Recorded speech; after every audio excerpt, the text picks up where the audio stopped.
Hello മക്കളെ, plus one കഴിഞ്ഞിട്ട് എല്ലാ സ്റ്റുഡൻസും ഈ വീഡിയോ കണ്ടിരിക്കണം, നിർബന്ധമാണ്. നിങ്ങൾക്ക് നല്ല മാർക്ക് ആയിക്കോട്ടെ, മോശം മാർക്ക് ആയിക്കോട്ടെ, എന്ത് മാർക്ക് ആയിക്കോട്ടെ, ഇത് കണ്ടിരിക്കണം. കാരണം കുറേ കുട്ടികൾ പ്ലസ് വൺ കഴിഞ്ഞു പ്ലസ് ടുവിൽ ഉണ്ടാക്കാൻ പോകുന്ന കുറേ മിസ്റ്റേക്സ് ഉണ്ട്. അതേപോലെ ഇതൊക്കെ ആയിരിക്കും നിങ്ങളുടെ മനസ്സിലുണ്ടാവും അല്ലേ.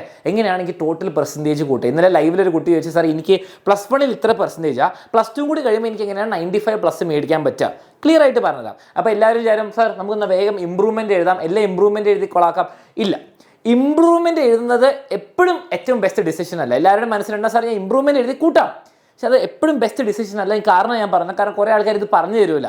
വെറുതെ നിങ്ങളെ സമാധാനിപ്പിക്കാൻ വേണ്ടിയിട്ട്, സന്തോഷിപ്പിക്കാൻ വേണ്ടിയിട്ട് ഇമ്പ്രൂവ്മെൻറ്റ് എഴുതിക്കോളാൻ പറയും. പക്ഷെ അതെങ്ങനെയാണ് നിങ്ങളുടെ പ്ലസ് ടു മാർക്സിനും അഥവാ നിങ്ങൾ എൻട്രൻസ് നോക്കുന്നുണ്ടെങ്കിൽ അതിങ്ങനെ അതിനെ വളരെയധികം മോശമായിട്ട് എഫക്റ്റ് ചെയ്യുന്നുള്ള കാര്യം ഞാൻ പറഞ്ഞുതരാം. പക്ഷേ അതിൽ റിയാലിറ്റിയും പറഞ്ഞാൽ നിങ്ങൾ എഴുതണോ എഴുതേണ്ടി വന്നു, അതേപോലെ റീവാലുവേഷൻ കൊടുക്കണോ കൊടുക്കണ്ടോ എല്ലാ കാര്യങ്ങളും ഈ വീഡിയോയിൽ കവർ ചെയ്ത് തരാം. ഓക്കെ, ഇനി ഇതിനെക്കാട്ട് എന്തെങ്കിലും ഡൗട്ട്സ് ഉണ്ടെങ്കിൽ ഡെഫിനറ്റ്ലി കമൻറ്റ് ചെയ്യാം. ഓക്കെ, എല്ലാവർക്കും ഞാൻ പുതിയ വീഡിയോസ് ആയിട്ട് പറഞ്ഞു തരുന്നതായിരിക്കും. പിന്നെ മക്കളെ, പ്ലസ് വൺ കഴിഞ്ഞ കുട്ടികളാണ് പ്ലസ് ടു ചാനൽ സബ്സ്ക്രൈബ് ചെയ്യുക. സയൻസ് ചാനലുണ്ട്, കൊമേഴ്സ് ചാനലുണ്ട്. ആൻഡ് നമുക്ക് വീഡിയോയിലേക്ക് കിടക്കാം. പിന്നെ മക്കളെ, നിങ്ങൾക്ക് എല്ലാവർക്കും അറിയാം എക്സാമിനറിൻ്റെ അടിപൊളി റിസൾട്ടിനെ പറ്റി അറിയാം. ഞാൻ ഈ വീഡിയോയിൽ അതിനെപ്പറ്റി പറയുന്നതിന് വേറെ വീഡിയോ വന്നിട്ടുണ്ട്. 24 ഫുൾ മാർക്സ് കിട്ടിയ കുട്ടികളുണ്ട്, അതിനെക്കാട്ടും കൂടുതൽ റിസൾട്ട് വരുന്നുണ്ട്. സോ നമുക്ക് ഇമ്പോർട്ടൻ്റ് ആയ കാര്യത്തിലേക്ക് കിടക്കാം. ഇന്നലെ എന്നോടൊരു കുട്ടി ചോദിച്ച കാര്യം ഇതാട്ടോ, വളരെ സിമ്പിൾ. ഇത്രേ ഉള്ളൂ, എനിക്ക് പ്ലസ് വണ്ണിൽ 88%. ഓക്കെ, നിങ്ങൾ മനസ്സിലാക്കേണ്ടത് വളരെ സിമ്പിൾ മാത്തമാറ്റിക്സ്, ഒരു കോംപ്ലിക്കേഷൻ ഒട്ടുമില്ല, നിങ്ങൾ അറിഞ്ഞിരിക്കണം. നിങ്ങളുടെ plus one plus two state syllabus കുട്ടികൾക്ക് 1200 ടോട്ടൽ മാർക്ക് വരുന്നത്. ഓക്കെ, 1200. ഇനി പ്ലസ് വണ്ണിൽ നിങ്ങളുടെ മാർക്ക് വന്നത് എത്രയാണ്? പ്ലസ് വണ്ണിലെ മാർക്ക് എന്ന് പറയുമ്പോൾ 520 നിങ്ങൾക്ക് മാക്സിമം മേടിക്കാൻ പറ്റുന്ന മാർക്ക്. ഇതിന് മേലേക്ക് പറ്റൂല, ഇതിന് താഴേക്കേ പറ്റുള്ളൂ. അപ്പോൾ ഇത്രയും മാക്സിമം മേടിക്കാം. ഇനി ബാക്കിയുള്ള 680 എന്ന് പറയുമ്പോൾ ഓക്കെ, പ്ലസ് ടുവിൽ നിങ്ങൾക്ക് മേടിക്കാൻ പറ്റും. എന്തുകൊണ്ടാണ് പ്ലസ് ടുവിൽ മാർക്ക് കൂടാൻ കാരണം? സെയിം സബ്ജക്ട്സ് സെയിം പോലെ എഴുതുന്നത്, പക്ഷേ പ്രാക്ടിക്കൽ എക്സാം വരും. ഇത് രണ്ടും കൂടി കൂട്ടുമ്പോഴാണ് നിങ്ങൾക്ക് എവിടെ വരിക? നിങ്ങൾക്ക് 1200 വരാം.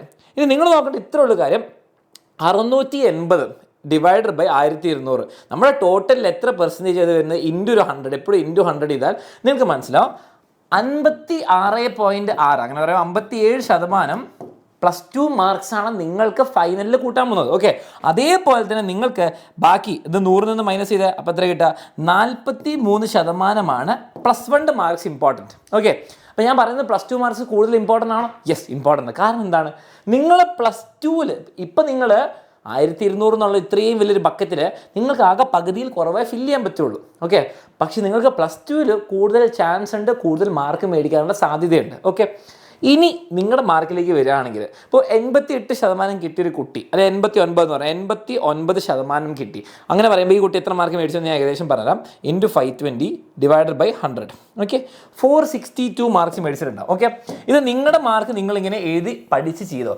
നിങ്ങൾ പ്ലസ് ടുവിൽ എത്ര മാർക്ക് മേടിക്കണം, ഇമ്പ്രൂവ്മെൻറ്റ് എഴുതണോ എഴുതണ്ടോ എന്നുള്ള ക്ലിയർ ആയിട്ട് ഞാൻ പറഞ്ഞുതരാം. ഓക്കെ, ഫോർ എക്സാമ്പിൾ നിങ്ങളിപ്പം പ്ലസ് വണ്ണിൽ 463 മാർക്സ് മേടിച്ച കുട്ടിയാണ്. ഓക്കെ, ഇതെന്ന് പറയുമ്പോൾ 89% ഏകദേശം വരും കേട്ടോ. ഏകദേശം 89 വരെ എത്ര വരും? ഇനി 463 മാർക്സ് നിങ്ങൾ മേടിച്ചു. ഇനി ശ്രദ്ധിക്കേണ്ട കാര്യം എന്താണ്? 463 മാർക്സ് മേടിച്ചാൽ പ്ലസ് ടുവിൽ നിങ്ങൾക്ക് എല്ലാവർക്കും ഒരു എയിം എന്താണ്?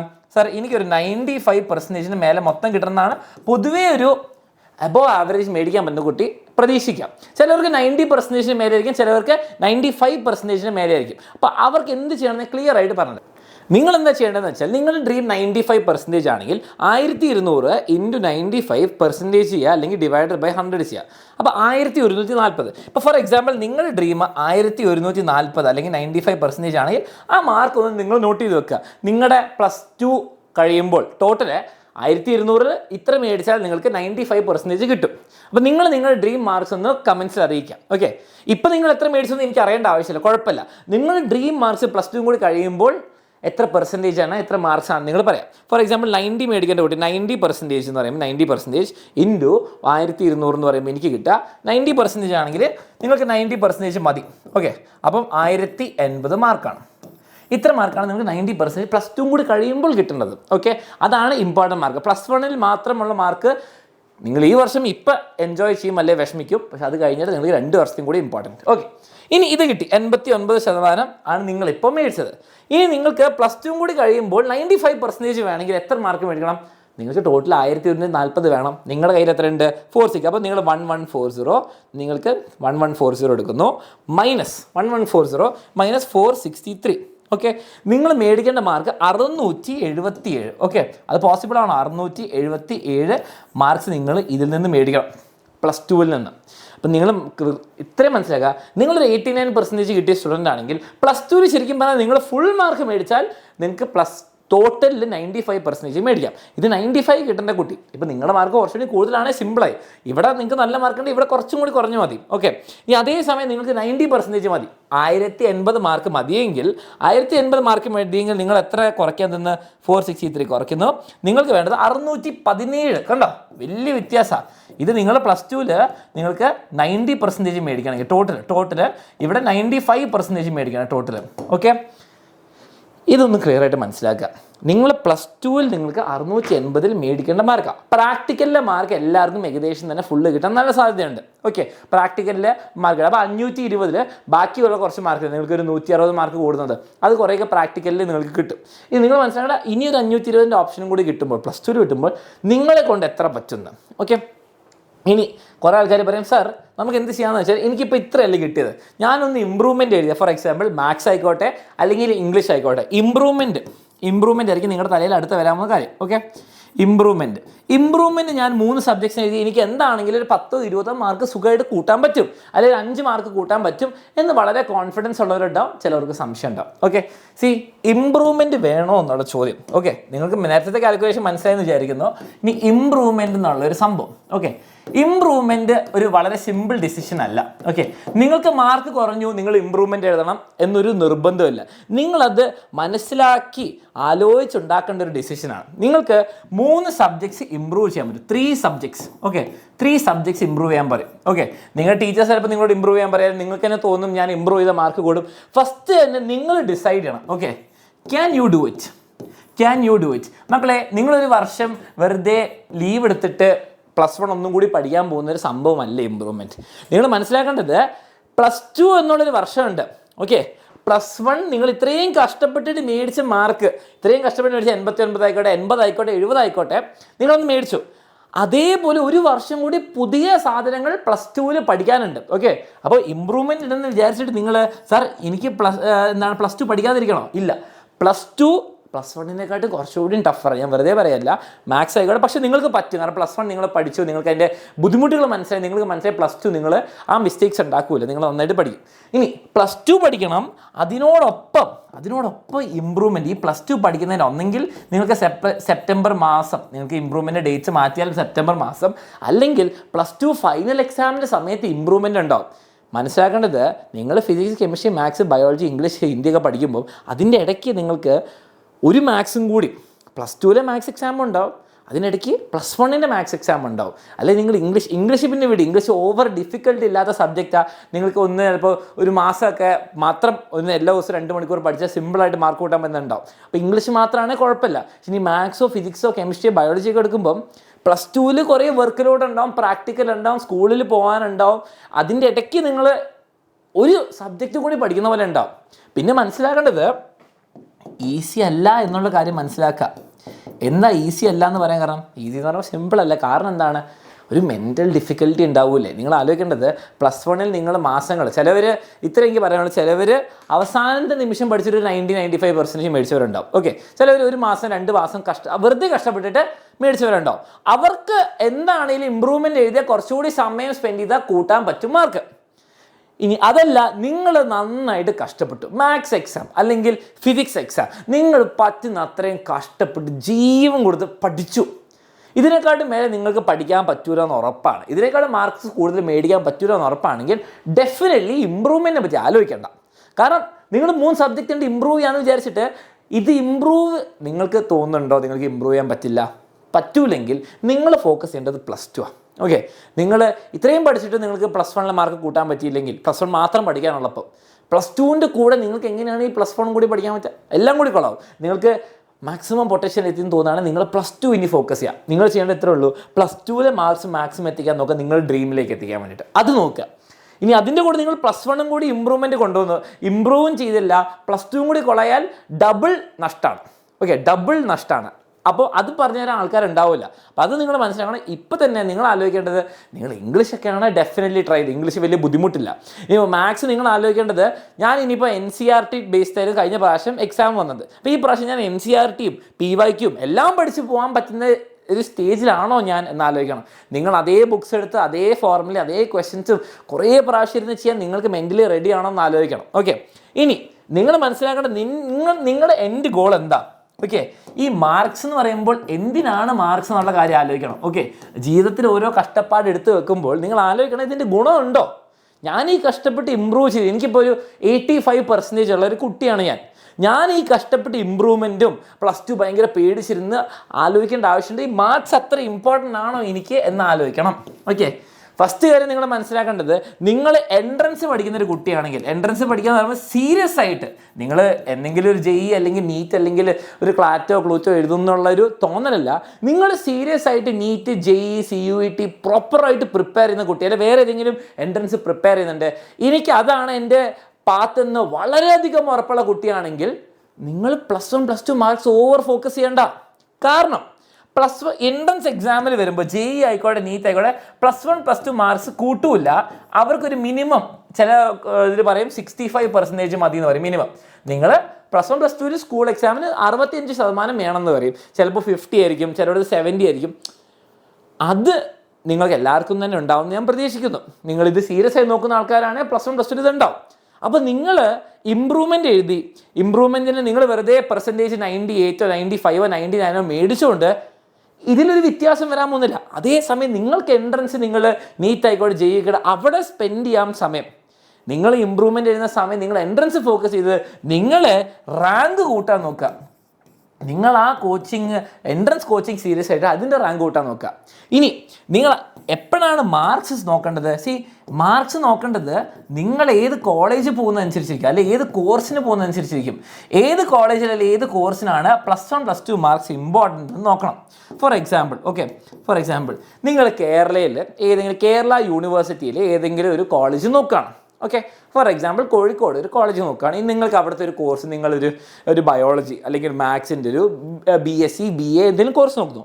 അവിടുത്തെ അഡ്മിഷൻ +1 +2 മാർക്സ് ബേസിസ് ആണ്, ശതമാനം ബേസിസ് ആണെങ്കിൽ ഡെഫിനറ്റ്ലി നിങ്ങൾ എന്ത് ചെയ്യുക, മാർക്സ് കൂട്ടാൻ നോക്കുക. നിങ്ങൾ ഇമ്പ്രൂവ്മെൻറ്റ് എഴുതരുതെന്ന് ഞാൻ പറയും. നിങ്ങൾ ഇമ്പ്രൂവ്മെൻറ്റ് എഴുതുക, മാർക്സ് മാക്സിമം ആക്കാൻ നോക്കുക. +2 എന്താണെങ്കിലും പഠിക്കണം, ഇമ്പ്രൂവ്മെൻറ്റും കൂടി എഴുതണം. ഇനി അഥവാ ഞാൻ ഇപ്പോൾ ഫോർ എക്സാമ്പിൾ പറയാം, നിങ്ങൾ ഡൽഹി യൂണിവേഴ്സിറ്റി DUവിൽ ഇപ്പോൾ ആൻസർ പോയ കോളേജ് നോക്കുകയാണ്. പണ്ട് അവിടെ മാർക്സ് വളരെ ഇമ്പോർട്ടൻ്റ് ആണ്. പണ്ട് മാർക്സ് ബേസിസ് ആയിരുന്നു കട്ട് ഓഫ്. പക്ഷേ ഇപ്പം നിങ്ങൾക്ക് CUET എന്ന് പറഞ്ഞ എക്സാമാണ്. Okay, CUET. ഓക്കെ, അല്ലെങ്കിൽ നിങ്ങൾ ഫോർ എക്സാമ്പിൾ നിങ്ങൾ ഐസറിലേക്ക് നോക്കുകയാണ്. ഐസറിലേക്ക് നോക്കുകയാണ്, അല്ലെങ്കിൽ വേറെ ഏതെങ്കിലും സ്പെസിഫിക് ഇൻസ്റ്റിറ്റ്യൂട്ടിലേക്ക് നോക്കുകയാണ്. IIT നീറ്റ് എയിംസ് ഒക്കെ നോക്കുകയാണെങ്കിൽ അവരവരുടെ എക്സാമിലാണ് ഇമ്പോർട്ടൻറ്റ്. അവർ +1 +2 മാർക്സ് നോക്കുന്നില്ല, ഒരു മിനിമം പെർസെൻറ്റേജ് നോക്കും.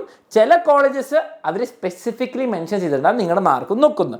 അങ്ങനത്തെ ഉള്ള കോളേജ് ആണെങ്കിൽ കഷ്ടപ്പെട്ടാൽ പോരെ മക്കളെ. നിങ്ങൾ വെറുതെ എന്തിനാ മാർക്സ് കഷ്ടപ്പെട്ട് കൂട്ടിക്കൊണ്ട് നിങ്ങൾക്ക് ഒരു സന്തോഷം ഉണ്ടാവും ഡെഫിനറ്റ്ലി. ആ സന്തോഷം പക്ഷേ എത്ര കഷ്ടപ്പെട്ടിട്ടാണ് കിട്ടാവുന്നത്. അതുകൊണ്ട് നിങ്ങളുടെ എൻട്രൻസ് കോച്ചിങ് അല്ലെങ്കിൽ എൻട്രൻസ് നിങ്ങളുടെ ഡ്രീം കൊളാവോ നോക്കുക.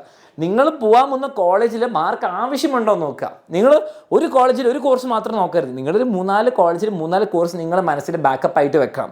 അവിടെ ഒന്നും നിങ്ങൾക്ക് മാർക്സ് ഇമ്പോർട്ടൻ്റ് അല്ല എന്ന് തോന്നുകയാണെങ്കിൽ നിങ്ങൾ അവരുടെ എൻട്രൻസ് എക്സാമോ അല്ലെങ്കിൽ അവർക്ക് സെലക്ട് ചെയ്ത ക്രൈറ്റീരിയ നോക്കുക. വെറുതെ ഇമ്പ്രൂവ്മെൻറ്റ് എഴുതി +2 കൂടി കൊളാക്കാൻ നോക്കരുത്. +1 +2 ഡെഫിനറ്റ്ലി എപ്പോഴും നല്ല മാർക്ക് മേടിക്കുകയാണ് നല്ലത്. പക്ഷേ +1 നിങ്ങൾ മേടിക്കാൻ പറ്റുന്ന മാർക്ക് മേടിച്ചു എന്ന് തോന്നുകയാണെങ്കിൽ വെറുതെ നിങ്ങൾ +2 കൊളാക്കാൻ നോക്കരുത്, ഇമ്പ്രൂവ്മെൻറ്റ് എഴുതി. ഓക്കെ, അപ്പോൾ നിങ്ങളൊന്നും ആലോചിച്ച് മനസ്സിലാക്കിയിട്ട് വേണം നിങ്ങൾ ഇമ്പ്രൂവ്മെൻറ്റിൻ്റെ കാര്യം ആലോചിക്കാൻ. ഇപ്പം നിങ്ങൾക്ക് തോന്നുകയാണ് ഞാൻ എൻ്റെ ഏറ്റവും ബെസ്റ്റ് എഫേർട്ട് +1 എടുത്തില്ല, ഞാൻ ഒന്നും കൂടി കുത്തിയിരുന്ന് നന്നായിട്ട് പഠിച്ച് എനിക്ക് മാർക്ക് കൂട്ടാൻ പറ്റും തോന്നുകയാണെങ്കിൽ ഡെഫിനറ്റ്ലി ട്രൈ ചെയ്തോ. ഓക്കെ, ഒരു കാര്യം കൂടി നോട്ട് ചെയ്യുക, +2 വരുമ്പോൾ നിങ്ങൾ +1 ഇമ്പ്രൂവ്മെൻറ്റ് എക്സാം പൊതുവെ ഒരു ശകലം ടഫ്നെസ് കൂടാൻ ചാൻസ് ഉണ്ട് നിങ്ങളുടെ ഫൈനൽ എക്സാം വെച്ച് നോക്കുകയാണെങ്കിൽ. ഞാൻ പ്രീവിയസ് ഇയർ പേപ്പേഴ്സിൻ്റെ ഒരു അനാലിസിസ് വെച്ച് പറയാം, ചിലപ്പോൾ ഈ വർഷം സിമ്പിൾ ആവാം. പക്ഷേ പൊതുവെ ജനറലി പറയുകയാണെങ്കിൽ മാത്സ് ആയിക്കോട്ടെ, മാത്സിൻ്റെ ക്വസ്റ്റ്യൻസ് ഒക്കെ ടഫർ ലെവൽ ക്വസ്റ്റ്യൻസ് ആണ് പൊതുവേ കാണാറ് നിങ്ങളുടെ എക്സാമിന് അല്ലെങ്കിൽ നിങ്ങളുടെ ഇമ്പ്രൂവ്മെൻറ്റ് എക്സാം. അപ്പോൾ അതൊന്ന് സൂക്ഷിക്കുക. പൊതുവെ എല്ലാവരും സാർ സിംപിളർ എക്സാമാണ്, അല്ല സിംപിളർ അല്ല, കുറച്ചും കൂടി ഒരു 5-10% ഡിഫിക്കൽട്ടി കൂടുതലാണ് കാണാറ്. അപ്പോൾ അതും കൂടി മനസ്സിൽ കണ്ടു വേണം നിങ്ങൾ ഇമ്പ്രൂവ്മെൻറ്റ് കൊടുക്കുന്നുണ്ടോ കൊടുക്കുന്നില്ല തീരുമാനിക്കാൻ. ഫസ്റ്റ് ഓഫ് ഓൾ ഇമ്പ്രൂവ്മെൻറ്റിൻ്റെ ഡേറ്റ് കിട്ടാത്തതിന് നമുക്കൊരു വലിയ വിഷമമാണ്. കാരണം ഇമ്പ്രൂവ്മെൻറ്റ് ഫൈനൽ എക്സാമിൻ്റെ കൂടെ നടക്കുകയാണെങ്കിൽ it will be very difficult. Improvement സെപ്റ്റംബറിൽ വേറെ മാസം നടക്കുകയാണെങ്കിൽ കുറച്ചും കൂടി ബെറ്റർ ആയിരിക്കും. പക്ഷേ നിങ്ങൾ മനസ്സിലാക്കേണ്ടത് വീണ്ടും കഷ്ടപ്പെടാൻ നിങ്ങൾ റെഡിയാണോ, നിങ്ങൾ അതുകൊണ്ട് കഷ്ടപ്പെട്ടാണല്ലോ കിട്ടുന്ന റിവാർഡ് അല്ലെങ്കിൽ റിസൾട്ട് നിങ്ങൾക്കത് വെർത്താണോ എന്ന് നോക്കുക. നിങ്ങളുടെ ഫ്യൂച്ചർ നോക്കുക. അല്ലാണ്ട് വെറുതെ മാർക്സ് കൂട്ടണം ആരെ സന്തോഷിപ്പിക്കാനാണ്? നിങ്ങളുടെ ജീവിതം നിങ്ങൾ കൺട്രോൾ ചെയ്യണം. ഇനി നിങ്ങൾക്ക് ഏകദേശം എല്ലാ ഒരു ഐഡിയ കിട്ടിയിട്ടുണ്ടാവും എങ്ങനെ മാർക്ക് കൂട്ടണം എന്നുള്ളത്. ഓക്കെ, ഫസ്റ്റ് കാര്യം മനസ്സിലാക്കണം, എങ്ങനെ പെർസെൻറ്റേജ് കൂട്ടണം. പ്ലസ് ടുവിൽ മാക്സിമം മാർക്സ് എന്താണെങ്കിലും മേടിക്കണം. നിങ്ങളുടെ ഡ്രീം പെർസെൻറ്റേജ് നിങ്ങളൊന്ന് നോട്ട് ചെയ്ത് വെക്കുക. അതിന് കിട്ടാനുള്ള എത്രയും കൂടി മാർക്ക് നിങ്ങൾ പ്ലസ് ടുവിൽ മേടിക്കണം എന്ന് മനസ്സിലാക്കുക.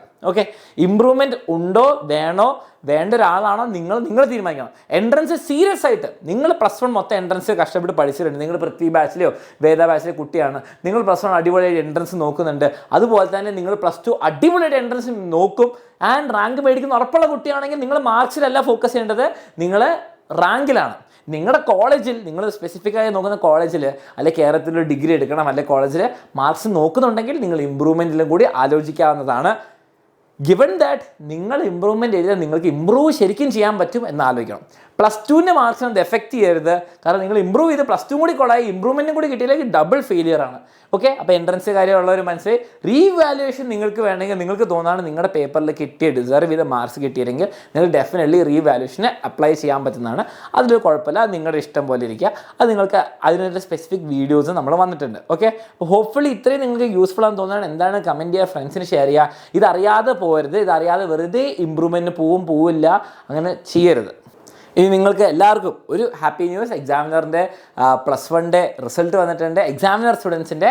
അപ്പം 24 സ്റ്റുഡൻസിനാണ് ഇപ്പോൾ ഫുൾ മാർക്സ് 520 കിട്ടിയെന്ന് അറിയിക്കുന്നത്. ഇത് പറയാൻ കാരണം നിങ്ങൾക്ക് നിങ്ങളുടെ മാർക്ക് മോശമാണ് അത് കാണിക്കാൻ വേണ്ടിയിട്ടല്ല. നിങ്ങൾ മനസ്സിലാക്കേണ്ടത് ഇവർ കഷ്ടപ്പെട്ടു, പ്ലസ് വണ്ണിൽ മൊത്തം ഇരുന്ന് കഷ്ടപ്പെട്ടാൻ എക്സാമിനർ സപ്പോർട്ട് ഉണ്ടായിരുന്നു. I am proud to say ഇവരെല്ലാവരും അടിപൊളിയായിട്ട് കഷ്ടപ്പെട്ട് മേടിച്ച മാർക്സാണിത്. ഓക്കെ, ഇനിയും ആൾക്കാർ കൂടുന്നുണ്ട്. അപ്പോൾ ഇവരെ പോലെ നിങ്ങൾക്കും പറ്റും. ഓക്കെ, ഇവരെല്ലാവരും നിങ്ങൾ വിചാരിക്കുന്ന പോലെ ഭയങ്കര ബ്രില്യൻ സ്റ്റുഡൻസ്, ഇവരെ ഫ്രണ്ട് ബെഞ്ചിൽ ഇരുന്ന് അടിപൊളിയായിട്ട് ആദ്യം മുതലേ ഇങ്ങനെ ഭയങ്കര ബുദ്ധിയുള്ള അല്ല. ഇവരെല്ലാവരും കഷ്ടപ്പെട്ട, ബുദ്ധിയുണ്ടോ ഇല്ലയോ നല്ല ഇമ്പോർട്ടൻറ്റ്. നിങ്ങൾ മനസ്സിലാക്കേണ്ട ഇമ്പോർട്ടൻസ് കഷ്ടപ്പെടുന്നില്ല. അപ്പോൾ ഇവർ പ്ലസ് വണ്ണിൽ ഫുൾ വർഷം കഷ്ടപ്പെട്ട് ഫുൾ മാർക്കും 1 മാർക്ക് പോയാലും 2 മാർക്ക് പോയാലും കുറേ ആൾക്കാരുണ്ട്. അതേപോലെ തന്നെ ഫുൾ മാർക്സിന് സയൻസ് 63 കുട്ടികളെക്കാട്ടും കൂടുതലുണ്ട്. ഓക്കെ, അപ്പോൾ നിങ്ങൾക്കും പ്ലസ് ടുവിൽ മേടിക്കാൻ പറ്റും. പ്ലസ് വൺ ആണ് എൻ്റെ അഭിപ്രായത്തിൽ മെൻ്റലി SSLCയിൽ നിന്ന് വരുമ്പോൾ ഒരു ഡിഫിക്കൽട്ട് കൂടുതലുള്ളത്. പ്ലസ് ടുവിലേക്ക് നിങ്ങൾ മെൻ്റലി പ്രിപ്പയർഡ് ആണ്. നിങ്ങൾക്കറിയാം എങ്ങനെ പേപ്പർ ഉണ്ടാകും, നിങ്ങൾക്ക് കിട്ടാൻ പോകുന്ന മാർക്കുണ്ട്. അത് ഓവർകം ചെയ്യാനുള്ള ചാൻസ് നിങ്ങൾക്കുണ്ട്. പ്ലസ് ടുവിലാകുമ്പോൾ നിങ്ങൾക്കത് ചെയ്യാൻ പറ്റും. അപ്പോൾ അത് ചെയ്യാൻ വേണ്ടിയിട്ട് എക്സാമിനറുടെ ഫുൾ സപ്പോർട്ട് ഉണ്ടാകുന്നതായിരിക്കും. നിങ്ങൾക്ക് പ്ലസ് ടു സയൻസ് ബാച്ചായി ഉയരെയുണ്ട്, നിങ്ങൾക്ക് കൊമേഴ്സ് ബാച്ച് ഉണ്ട്, പ്ലസ് ടു ജ്വാല ബാച്ച്. അതുപോലെ നിങ്ങൾക്ക് നീറ്റ് താല്പര്യമുള്ളവർ, നീറ്റ് അല്ലെങ്കിൽ കീം താല്പര്യമുള്ളവർ വേദ ബാച്ച് ഉണ്ട്. Plus two NEET Veda batch, plus two KEAM Veda ബാച്ചിൻ്റെ 8,999 ബാച്ചിൻ്റെ ഫീസ് വരുന്നത്. അതിൽ സയൻസും വരും നിങ്ങൾക്ക്, അതേപോലെ കോച്ചിങ് വരുന്നതായിരിക്കും. നിങ്ങൾക്ക് ജോയിൻ ചെയ്യാൻ താല്പര്യമുണ്ട്, നിങ്ങളുടെ ലൈഫ് മാറ്റിമറിച്ച് അടുത്ത വർഷം 99, 95, 90% മേലേക്ക് എത്തിക്കാൻ താല്പര്യമുണ്ടെങ്കിൽ ഞങ്ങളുണ്ട് കൂടെ. നിങ്ങൾക്ക് എന്താണെങ്കിലും അടിപൊളിയായിട്ട് പഠിക്കാനുള്ള ഓപ്പർച്യൂണിറ്റിയും കണ്ടൻറ്റും എല്ലാം തരുന്നതായിരിക്കും. സോ ജോയിൻ ചെയ്യാൻ താല്പര്യമുള്ളവർക്ക് ജോയിൻ ചെയ്യാൻ ബാക്കിൽ കാണുന്ന നമ്പറിൽ വിളിച്ചിട്ട് അല്ലെങ്കിൽ വാട്സാപ്പ് ചെയ്തിട്ട്, എന്നിട്ട് നിങ്ങൾ ആലോചിച്ച് മനസ്സിലാക്കി തീരുമാനം എടുക്കുക പ്ലസ് വൺ കഴിഞ്ഞിട്ട് നിങ്ങൾ എന്ത് ചെയ്യണമെന്ന്. ഹോപ്പ്ഫുള്ളി ഈ വീഡിയോ നിങ്ങൾക്ക് യൂസ്ഫുൾ ആണെന്ന് വിചാരിക്കുന്നു, ഓവർ കൺഫ്യൂഷൻ ഉണ്ടാക്കിയില്ല എന്ന് വിചാരിക്കുന്നു. ഫ്രണ്ട്സിനൊക്കെ ഷെയർ ചെയ്യുക. എല്ലാവരും അറിഞ്ഞിരിക്കണം, മാർക്ക് കൂടുതൽ കിട്ടിയവരും കുറവ് കിട്ടിയവരും എല്ലാവരും അറിഞ്ഞിരിക്കേണ്ട വീഡിയോ ആണ്. So all the best. നിങ്ങൾ അടിപൊളിയായിട്ട് പ്ലസ് ടു പഠിക്കുക. ഫുൾ സപ്പോർട്ട് എക്സാമിനർ സൈഡിൽ നിന്നുണ്ടാവും. So congratulations for passing plus one.